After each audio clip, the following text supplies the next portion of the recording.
Hello and welcome. Today we're diving into an important and often misunderstood concept in the realm of spiritual growth: the spiritual ego. As we embark on our journeys of awakening and self-discovery, it's natural to develop a deeper sense of awareness, connection, and understanding. However, along this path, there's a subtle yet significant trap that many encounter: the spiritual ego. The spiritual ego is when the very tools and insights meant to free us from the confines of the ego become co-opted by it, creating a new layer of identity that can be just as limiting. It's when we start to identify ourselves as more spiritual or more enlightened than others, which can lead to feelings of superiority, judgment, and separation, the very thing spirituality aims to dissolve. In this session, we'll explore what the spiritual ego is, how it manifests, and why it's essential to recognize and transcend this aspect of ourselves to continue on a path of genuine spiritual growth. This understanding is key to deepening our practice and staying true to the essence of spiritual awakening, which is about unity, humility, and unconditional love.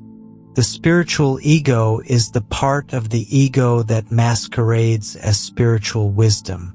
It's a sneaky trickster that can make us believe we're more enlightened or superior because of our spiritual practices. Unlike the everyday ego, which seeks power and recognition, the spiritual ego craves validation and superiority through spiritual achievements. Spotting the spiritual ego can be tricky. It often disguises itself as humility or enlightenment, but is driven by a desire for validation and recognition.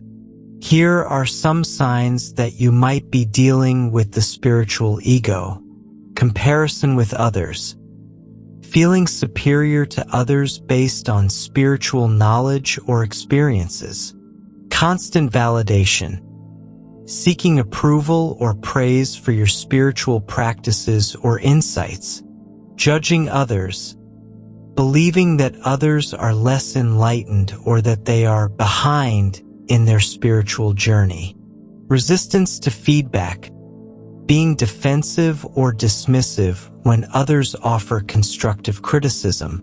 When the spiritual ego takes over, it can derail your spiritual growth. It creates division and arrogance, which are the opposite of what genuine spirituality aims for. Instead of fostering love and unity, the spiritual ego fosters separation and superiority. The spiritual ego can strain relationships by creating a sense of superiority or by making others feel judged. It can lead to isolation and misunderstandings because it places the focus on one's own spiritual status rather than on genuine connection and empathy. True spirituality transcends the ego and embraces oneness and unity. It's about living authentically, being present, and connecting deeply with others. When we let go of the spiritual ego, we create space for genuine love and understanding to flourish. Compassion is the antidote to the spiritual ego.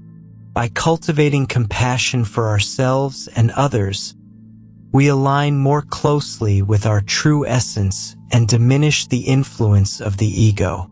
Compassion fosters connection and understanding, which are at the heart of genuine spiritual growth.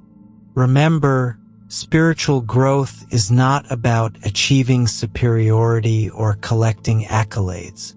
It's about deepening your connection with yourself and others, embracing your true nature, and living with integrity and love. Staying grounded is key to navigating your spiritual journey without falling prey to the spiritual ego. Grounding practices, such as mindfulness, self-inquiry, and connecting with nature, can help you maintain clarity and stay aligned with your true path. In conclusion, the spiritual ego can be a subtle and deceptive force in your spiritual journey. By staying self-aware, embracing humility, and focusing on true connection, you can navigate this challenge and continue your path with authenticity and love. Remember, spirituality is about unity, not division. Let go of the ego and embrace your true essence.